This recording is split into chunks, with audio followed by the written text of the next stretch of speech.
wabarakatuh. Salam sejahtera, Om Swastiastu, Namo Buddhaya. Kami dari kelompok 14 Saparua PKKMB Universitas Negeri Semarang akan mempersembahkan video opini kami mengenai isu kesehatan mental. Kesehatan mental yang baik adalah kondisi kita ketika batin berada dalam keadaan tentram dan tenang, sehingga memungkinkan kita untuk menikmati kehidupan sehari-hari dan menghargai orang lain di sekitar. Seseorang yang bermental sehat dapat menggunakan kemampuan atau potensi dirinya secara maksimal dalam menghadapi tantangan hidup, serta menjalin hubungan positif dengan orang lain. Sebaliknya, orang dengan kesehatan mental yang terganggu akan mengalami gangguan suasana hati, kemampuan berpikir, serta mengendalikan emosi yang sulit. Pada akhirnya bisa mengarah pada perilaku buruk. Di sini, kami dari kelompok Saparua akan memberikan opini kesehatan mental dalam 5 tema, yaitu keluarga, pasangan, teman, masa lalu, dan masa depan. Dipersilakan untuk teman saya, rekan Ceria Abelita.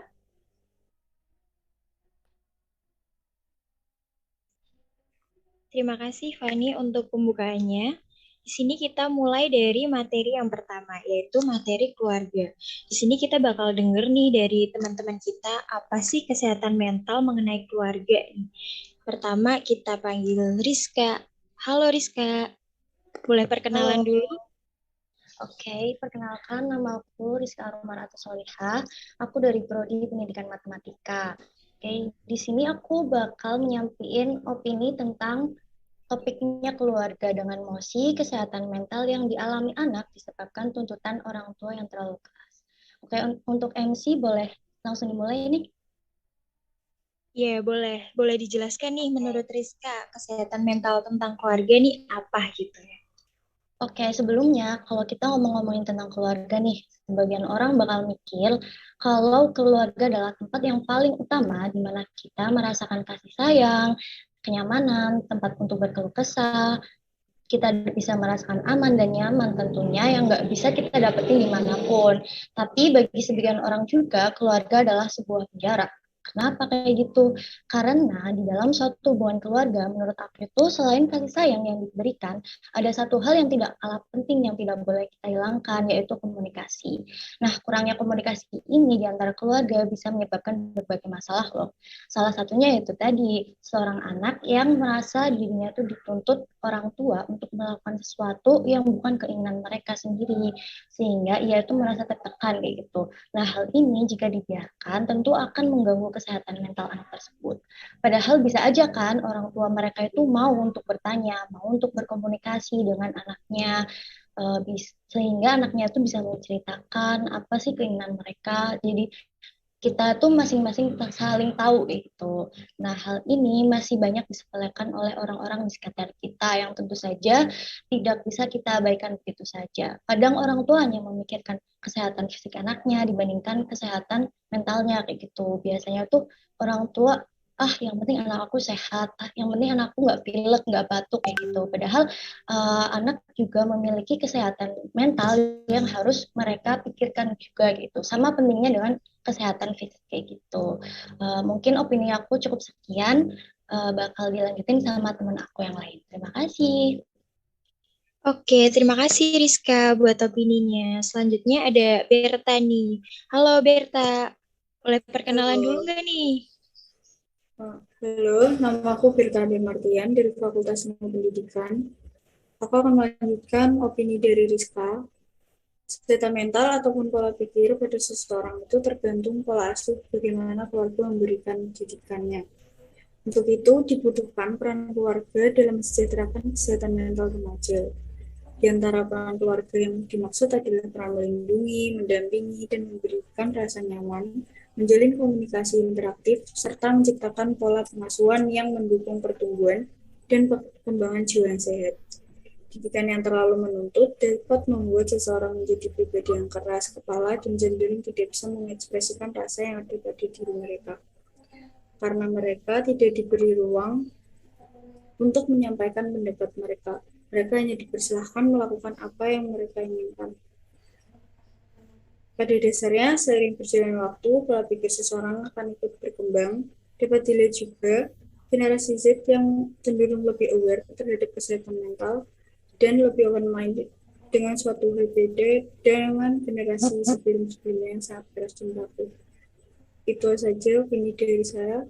Sekian. Mungkin akan dilanjutkan oleh teman saya. Terima kasih. Oke, makasih Berta buat opininya. Selanjutnya ada Ahmad nih. Halo Ahmad. Ya, halo. Oh iya, boleh perkenalan dulu ya Ahmad. Oke, perkenalkan. Nama saya Ahmad Yusuf Haryanto, dan saya dari Prodi Pendidikan Kewarganegaraan. Dan saya akan menjelaskan opini saya tentang kesehatan mental yang berada dalam lingkup keluarga. Jadi begini, keluarga merupakan sistem terkecil dalam sistem sosial tersebut. Jadi mengapa kok kita bisa melandaskan bahwa keluarga itu hal yang terpenting? Dalam hari ini, keluarga merupakan tempat pertumbuhan dan perkembangan seseorang. Jadi segala kebutuhan fisik maupun psikis ada dalam keluarga. Jadi sebagai seorang anak, kita patut ya menentukan jalannya sendiri tanpa harus ada pemaksaan oleh orang tua. Dan kebanyakan orang tua menginginkan anak tersebut sukses, tapi kebanyakan juga orang tua kurang memikirkan tentang apa itu yang diinginkan oleh anaknya tersebut. Jadi maka dari itu pentinglah bagi orang tua untuk saling berkomunikasi. Jadi saya melanjutkan opini sebelumnya ini tentang komunikasi. Jadi keluarga tetap sebagai tempat berkeluh kesah, bercerita maupun semuanya untuk saling memahami ya. Keluarga merupakan tempat untuk kita bercerita, untuk kita saling curhat begitu. Mungkin itu doang opini dari saya. Saya kembalikan ke moderator. Terima kasih. Oke, terima kasih Ahmad buat opininya. Sekarang kita beralih ke Wahid. Halo Wahid. Halo Kak. Oh iya, boleh perkenalan dulu Wahid? Oke, boleh. Jadi langsung samain aja ya, opini aja ya. Oke, sebelumnya saya ingin mengucapkan terima kasih buat moderator dan terima kasih buat Kak Rizka, Kak Berta, dan Mas Ahmad atas opininya. Nama saya Wajib dengan Matematika, singkat saja. Jadi saya pengen memberikan kesimpulan. Karena pada intinya gini, keluarga itu adalah tempat awal kita mengenal namanya dunia, namanya komunikasi, namanya juga perasaan. Tapi sayangnya dari keluarga itu kita tahulah, nggak semua keluarga itu bisa mencetak anaknya agar siap untuk berada di lingkungan gitu. Nah, ada yang tuntutan orang tua yang terlalu tinggi. Kadang orang tua juga memberikan saran yang kurang cocok dengan zamannya gitu. Jadi saran-sarannya di zaman dahulu akan terus diinikan tanpa melihat perkembangannya di zaman. Nah, di sini tapi perlu digarisbawahi pada dasarnya keluarga itu selalu ingin memberikan yang terbaik untuk diri kalian gitu, untuk diri saya juga gitu. Keluarga itu ingin memberikan sesuatu yang terbaik, cuma kemungkinan caranya yang salah gitu. Jadi diharapkan depannya buat orang tua ataupun keluarga ataupun diri kalian harus menyesuaikan diri lah dengan keadaan supaya bisa ini. Jadi jaga kesehatan mental kalian. Sekian dari saya. Terima kasih. Ya, terima kasih Wahid buat opininya. Nah, itu tadi beberapa opini tentang keluarga dari teman-teman kita. Variatif sekali ya, gitu kan. Tapi di sini kita juga punya tema yang pastinya nggak akan kalah variatif juga, yaitu tema pasangan. Kita mulai dari Aulia. Halo Aulia. Aulia. Boleh dimulai dari aku nggak? Soalnya Aulianya udah nggak ada di top. Oh iya, maaf. Kita mulai dari Fauzia ya berarti? Iya benar. Iya, boleh perkenalan dulu. Iya. Ya, sebelumnya nama aku Fauzia Gina, kalian bisa panggil aku Gina, dari Prodi Pendidikan Seni Rupa Fakultas Bahasa dan Seni. Nah, di sini aku mau nyampaikan opini aku tentang pasangan, dalam peran pasangan di dalam mental health. Nah, menurut aku itu pasangan itu tuh bisa jadi sebuah sesosok yang bisa jadi toksik dalam mental health kita, teman-teman. Apalagi nih, apalagi pasangan kita itu termasuk seseorang dengan sifat yang toksik ya ketika menjalani hubungan. Nah, sifat itu tuh bisa bisa jadi karena dianya itu belum siap buat menjalani hubungan sama seseorang nih, teman-teman. Nah, itu semua bakal terjadi kalau misalnya pasangan kita itu belum punya sifat dewasa yang dibutuhkan di suatu hubungan. Contohnya nih yang bisa kita rasain ya, siapa tahu teman-teman juga udah rasain, itu tuh bisa maksa kita ngelakuin apapun yang dia mau, terus abis itu ngelarang apapun yang kita suka, atau bahkan kayak kalau ada masalah bikin kita seolah-olah tuh kita yang salah, teman-teman. Itu kan bisa jadi suatu tekanan di pikiran kita ya, teman-teman. Jadi eh, dipikir-pikir dulu sebelum kita mau mulai hubungan sama seorang, biar nggak jadi bumerang buat kita semua nih, teman-teman. Nah, eh, dampaknya itu, dampaknya yang bisa kita rasain itu, kita bisa kena mental disorder nih, teman-teman. Contohnya tuh kayak eating disorder, depresi, terus abis itu mood swing dan lain-lain. Itu banyak banget jenis-jenisnya. Nah, buat jaga kesehatan mental kita nih, teman-teman bisa ngejauh dari hal-hal toksik nih. Dan kita harus tegas kalau misalnya kita punya pasangan. Dan kalau misalnya udah terlalu toksik hubungannya, kita bisa akhiri hubungan tersebut sih secara tegas. Itu aja, teman-teman. Selanjutnya bakal dijelasin sama rekan aku, David. Oke, terima kasih buat Fauzia buat opininya. Sekarang kita beralih ke David. Halo David. Halo, halo. Oke, perkenalkan dulu ya. Ya, David, boleh perkenalan dulu ya. Oke, perkenalkan nama saya David Fage Alvarezi dari Prodi Politik dan Kewarganegaraan dari Ilmu Sosial. Pasangan dalam mental health itu sangat penting ya, teman-teman. Jadi, pasangan itu bisa menjadi support system bagi kita untuk menunjang produktivitas kita. Contohnya, ketika kita lagi malas-malas belajar, tapi kita menemukan partner yang cocok, itu menjadi alasan kita untuk meningkatkan produktivitas kita, meningkatkan kualitas belajar kita. Jadi yang mulainya mungkin kayak males-malesan, tidak semangat dalam melakukan aktivitas, terus kita mempunyai support system yang baik, maka kita akan lebih produktivitas kita menjadi lebih meningkat gitu.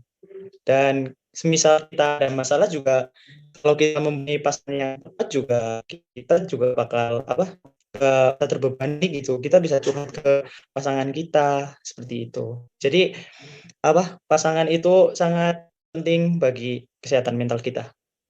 Mungkin sekian dari saya. Oke, terima kasih David. Terima kasih juga buat kelompok pasangan, buat opini-opininya. Sekarang kita beralih ke tema yang gak kalah penting nih. Tema teman gitu kan. Kesehatan mental menurut teman-teman ini gimana sih buat lingkungan pertemanan gitu kan. Kita boleh ke Syahatani. Halo Syahatani.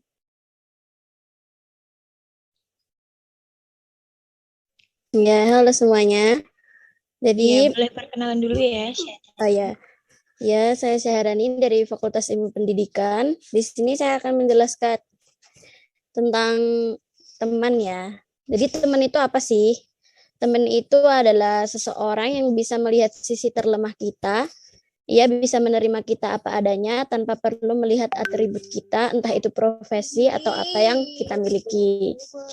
Nah, baru-baru ini tuh banyak gitu yang melakukan bullying terhadap teman kan.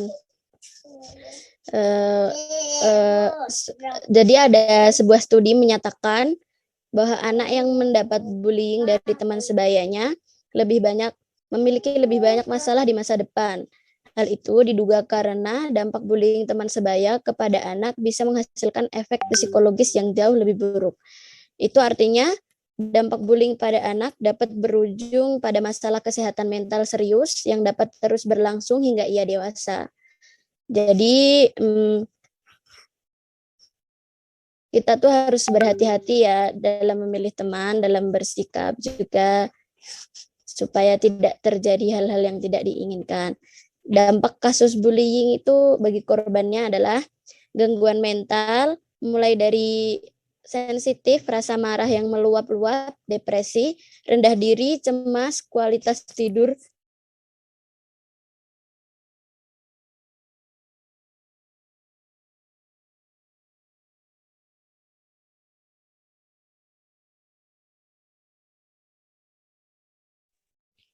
Oke, kayaknya koneksinya Syahrini terputus nih. Jadi kita lanjut ke opini selanjutnya aja ya. Boleh dari Karisma. Halo Karisma.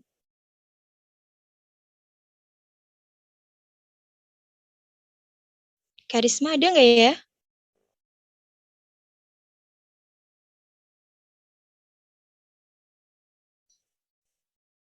Wah, nggak ada juga nih. Kalau Ferry, halo Ferry.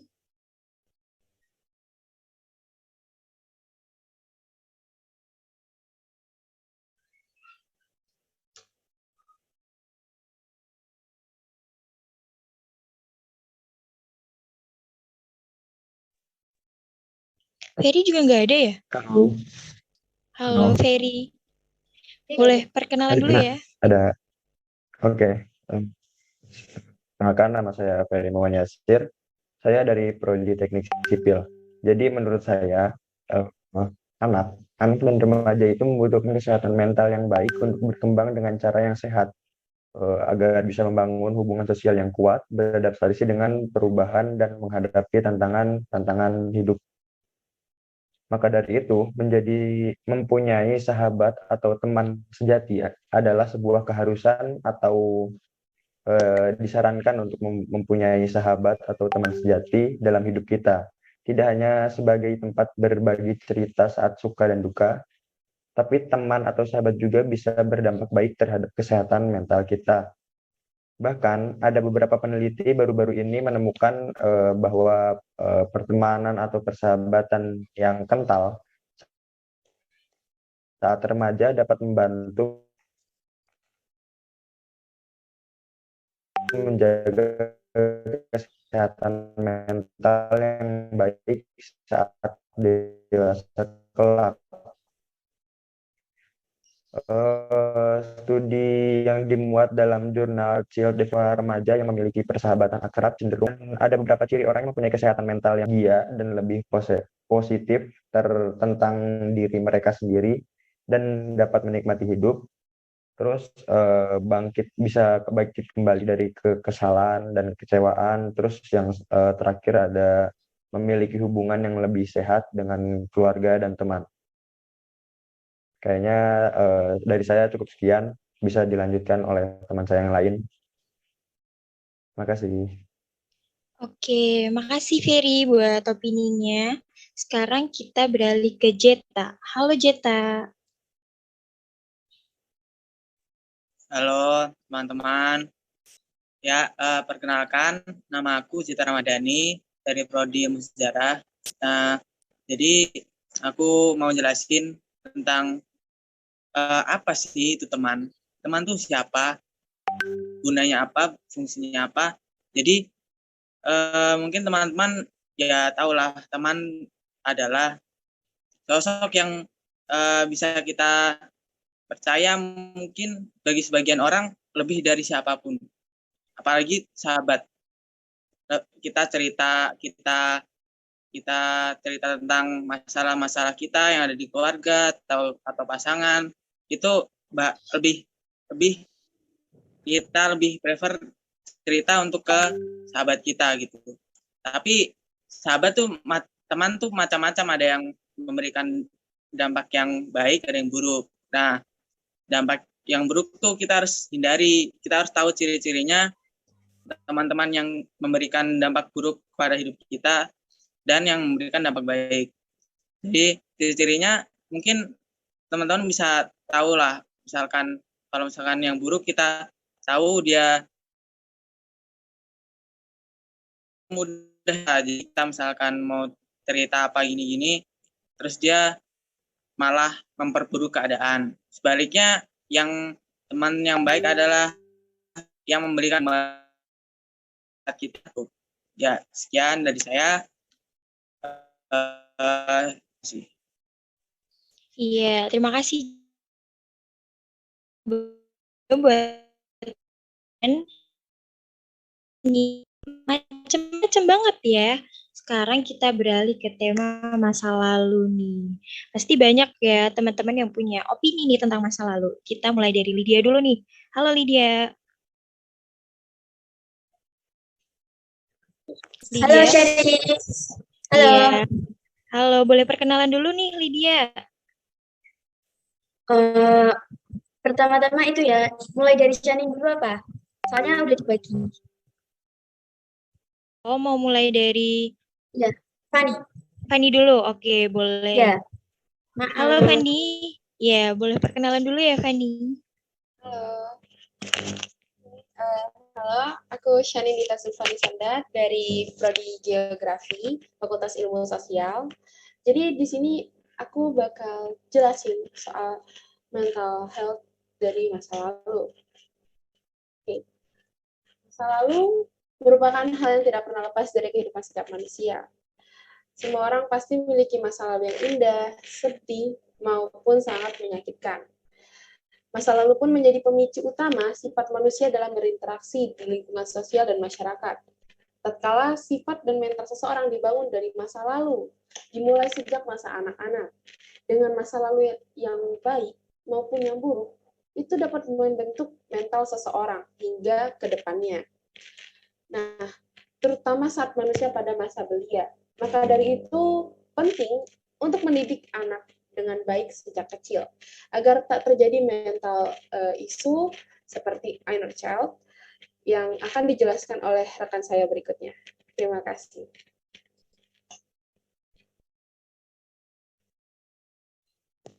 Oke, selanjutnya Lydia nih. Halo Lydia. Halo. Ya, boleh perkenalan dulu ya Lydia. Sebelumnya kenalin, nama aku Abdul Lydia, biasa dipanggil Lydia. Aku dari Prodi Geografi. Inner child itu sisi kepribadian seseorang yang terbentuk dari pengalaman masa kecil atau ada bagian dari diri kita saat masih anak-anak yang tertinggal. Dalam penelitian, anak dalam rentang 6-7 tahun sedang mudah mengingat dan bahkan menjadi long time memory. Jadi dalam masa tersebut, jika ada sebuah kejadian, dia akan ingat sampai dewasa. Pentingnya inner child, pentingnya kita tahu tentang inner child itu penting karena agar kita itu mudah menjadi orang yang tidak rapuh dan sensitif. Jika kita ingin benar-benar bahagia yang nyata, belajarlah untuk menerima, mengenali, dan mengolah inner child agar menjadi orang yang benar-benar bahagia. Sedikit banyak orang yang tidak sadar terhadap inner child ini. Dia tidak menyadari ada luka batin yang tersembunyi di masa kecil yang terbawa sampai dewasa, dan menjadi trauma yang bisa menyebabkan pelaku meletakkan situasi serupa terhadap orang lain. Sekian dari saya. Oke, terima kasih buat Lydia, buat opininya. Sekarang kita lanjut ke Nisrina nih. Halo Nisrina. Halo. Iya, boleh perkenalan dulu ya Nisrina. Oke. Halo, perkenalkan namaku Nisrina Amalia Rizky dari Prodi Pendidikan Bahasa Inggris, Fakultas Bahasa dan Seni. Oke, jadi di sini aku mau melanjutkan dari inner child tadi yang disampaikan Lydia ya. Oke, faktor yang mempengaruhi inner child. Yang pertama, pola asuh keluarga. Jadi, bagaimana orang tua kita menjadi role model kita gaya pengasuhan seperti apa yang diajarkan oleh orang tua kita. Yang kedua, orang-orang yang muncul di kehidupan kita, terbentuk atas perilaku dan interaksi kita dengan orang-orang tersebut. Contoh inner child, contoh positif ya. Contoh positifnya, seorang pernah dipuji pada masa kecilnya, yang itu memicu kita untuk berprestasi sampai dewasa. Untuk yang negatifnya, seseorang yang di masa kecilnya sering dipukuli, yang membuat ketika dia dewasa melakukan hal yang sama seperti yang dialami kepada orang lain. Dan ini untuk peringatan aja. Jadi tidak semua inner child itu 100% sama, masing-masing mempunyai feedback yang berbeda-beda. Dengan contoh negatif di atas, bisa saja bentuk perilakunya tidak sama dengan apa yang dialaminya. Contohnya, seseorang yang dulu dipukuli, di masa depan berubah menjadi seseorang yang tidak ingin dekat dengan orang lain karena takut tersakiti kembali. Nah, untuk cara mengatasinya, yang pertama, bisa mindfulness. Yang kedua, sadari kalau setiap orang punya inner child. Untuk yang ketiga, coba mengobrol dengan diri sendiri, dengan kenangan masa kecil. Hadirkan emosi masa kecil kita, dan berdamailah. Oke, sekian itu dulu opini dari aku. Terima kasih. Oke, makasih Nisrina buat opininya. Sekarang kita lanjut ke Jaka nih. Halo Jaka. Halo. Langsung aja ya. Iya, perkenalan dulu dong. Oke, kenalin aku Jaka Putra Ramajati dari Prodi Geografi Fakultas Ilmu Sosial. Nah, jadi menurut aku mengenai kejadian traumatik di masa lalu yang mengakibatkan gangguan kesehatan mental itu merupakan suatu hal yang harus kita perhatikan secara bersama-sama. Karena apa? Karena gangguan kesehatan mental akibat masa lalu ini sangat berpengaruh terhadap karir seseorang di masa depan. Apalagi kita sebagai seorang remaja, apabila kita mengalami masalah traumatik di masa lalu, tentu akan mempengaruhi perkembangan kita menuju tahap dewasa. Dan apabila kita memiliki masalah tersebut, bisa saja perkembangan diri kita tidak maksimal seperti apa yang kita inginkan. Nah, jadi aku di sini mengajak kepada kita semua yang ada di room ini dan semua penonton yang nantinya menonton video ini, mari sama-sama kita mulai peduli terhadap isu kesehatan mental, terutama mengenai kejadian traumatik di masa lalu. Karena apa? Karena dampaknya begitu besar. Gangguan mental disorder, salah satu dampaknya, habis itu gangguan jiwa, gangguan kecemasan, bisa depresi, dan juga bisa menyebabkan bunuh diri. Nah, karena mengingat dampaknya yang begitu masif, marilah dari sekarang kita mulai peduli dengan isu ini, kita stop bullying, kita stop perundungan, kita stop kekerasan seksual, dan kita stop pelecehan seksual. Itu dari aku. Makasih. Oke, terima kasih untuk topik dari masa lalu ya. Oke, mari kita lanjut untuk topik opini yang bertema masa depan. Nah, akan dimulai oleh Vicky. Halo Vicky. Halo Fani. Silakan perkenalkan. Iya. Sebelumnya perkenalkan, nama saya Muhammad Fikir Stubatiar dari Prodi Teknik Sipil. Saya di sini akan membahas tentang kesehatan mental, tentang masa depan ya. Membahas tentang masa depan, kita semua pasti takut apa yang akan terjadi pada masa depan kan. Apakah sesuai dengan ekspektasi kita atau enggak. Dan juga kalau kita ini habis lulus kuliah, itu kan pusing gitu. Misal mau kerja di mana, bingung, ini bisa kerja ke sini atau enggak, bisa sesuai dengan ekspektasi kita sebelumnya atau enggak, bisa ingin kerja di sini, ingin kerja di situ, ya kan? Jadi dengan itu sebaiknya untuk menjaga kesehatan mental kita ya, itu kita itu selalu bermimpi setinggi-tingginya gitu. Misal kayak kita nggak jadi di pekerjaan yang di A, setidaknya kita itu masih ada di pekerjaan yang di bawah levelnya sedikit gitu. Dan saran saya, misal udah lulus kuliah itu jangan terlalu memilih-milih tentang pekerjaan, misal harus di inilah, harus di itulah. Kita mulai dari yang emang kita bisa dulu. Jadi kayak gimana ya, jangan terlalu mematok tinggi lah. mematok tinggi kalau kita memiliki value lebih untuk bisa masuk ke perusahaan tersebut. Jadi di sini saya itu hanya menjelaskan tentang keresahan pada diri kita tentang masa depan, terutama saat lulus kuliah dan ingin lanjut bekerja gitu. Begitu Fani, sekian opini dari saya. Mungkin akan dilanjut oleh teman saya. Terima kasih. Oke, terima kasih Vicky. Oke, dilanjut sama Ali Viko. Halo Ali. Oke, halo. Halo, perkenalkan nama saya. Ada kan suaranya kan? Ada. Halo, perkenalkan nama saya Viko Dikusuma, panggilan suamiku. Saya dari program studi farmasi. Di sini saya mau melanjutkan pembahasan tadi. Tapi saya mau mengkerucutkan. Saya mau bicara tentang kiat-kiat untuk tadi kan bicarakan tentang kalau misalkan lulus kuliah tuh jangan milih-milih. Nah itu kan turunannya itu nanti bakal ke tuntutan sosial. Jadi cara untuk tidak mengikuti menjaga kesehatan mental itu dengan tidak mengikuti tuntutan sosial.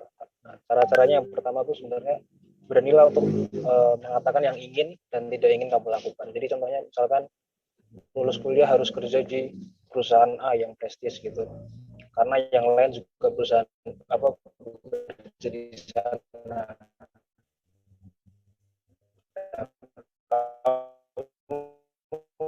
Bisa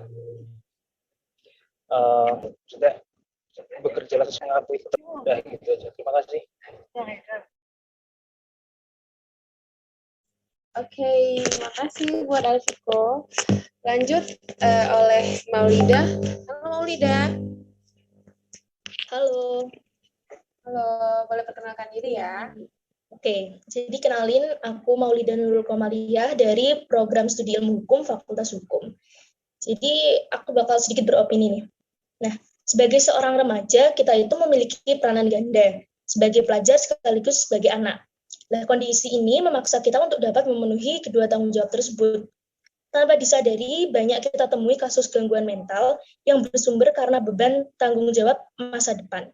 Nah, paradigma sosial yang memaksa kita untuk mengikuti setiap standar yang dibuat itu banyak membuat individu kini berjalan atau tengah mengerjakan sesuatu bukan karena pilihannya sendiri, melainkan karena pilihan orang lain.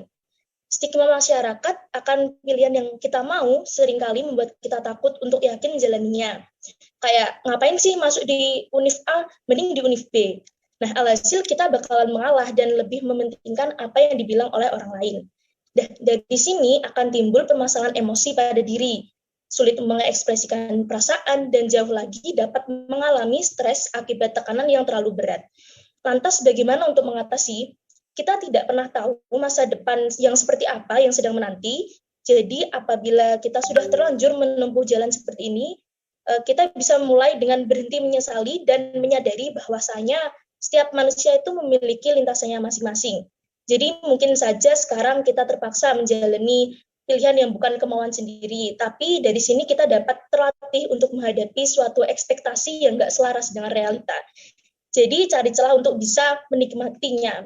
Karena kita tidak bisa menyenangkan orang lain. Jadi abaikan saja perkataan orang lain yang menghalangi impianmu. Mungkin cukup itu aja dari aku. Terima kasih.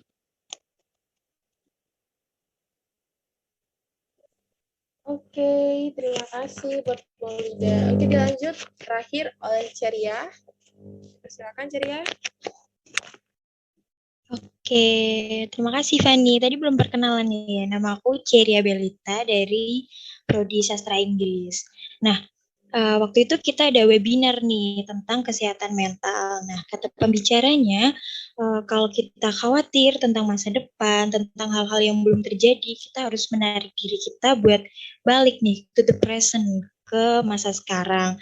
Nah, kalau menurut aku itu sebenarnya nggak apa-apa ya kita buat punya rasa khawatir, rasa takut, karena manusia kan punya lima emosi nih. Nah, rasa takut dan khawatir ini termasuk dalam salah satu emosi manusia. Jadi sebenarnya kalau kita rasa takut tentang besok gimana, masa depan akan kayak gimana, itu sebenarnya nggak apa-apa banget.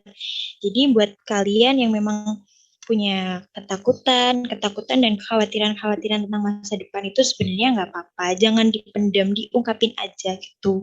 Jadi jangan nyakitin diri sendiri buat terus memendam rasa takut sama khawatir tentang masa depan gitu. Jadi sebenarnya rasa takut sama khawatir itu hal yang wajar, hal yang normal gitu. Itu aja sih dari aku gitu. Waktunya aku kembalikan ke Fani. Oke, makasih Ceria dan teman-teman yang lain. Kita udah di akhir acara nih, udah di akhir video kita. Dan aku mau ucapin terima kasih untuk semua teman-teman dari kelompok Saparua. Kita kasih aplaus dulu buat kita semua. Dan aku bakal kasih beberapa tips dan wejangan.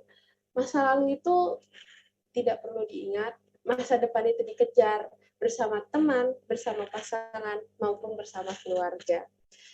Kehidupan mental memang tidak mudah dijalani. Mental yang sehat akan membuat kehidupan lebih baik bagi setiap orang. Tapi jika kamu memiliki mental yang tidak sehat, dan kamu merasa itu tidak baik di dirimu, segeralah mencari bantuan, baik dengan orang lain di sekitar kamu maupun dengan tenaga medis. Nah, maka dari itu, marilah peduli dengan kesehatan mental, agar kehidupan kita menjadi lebih baik.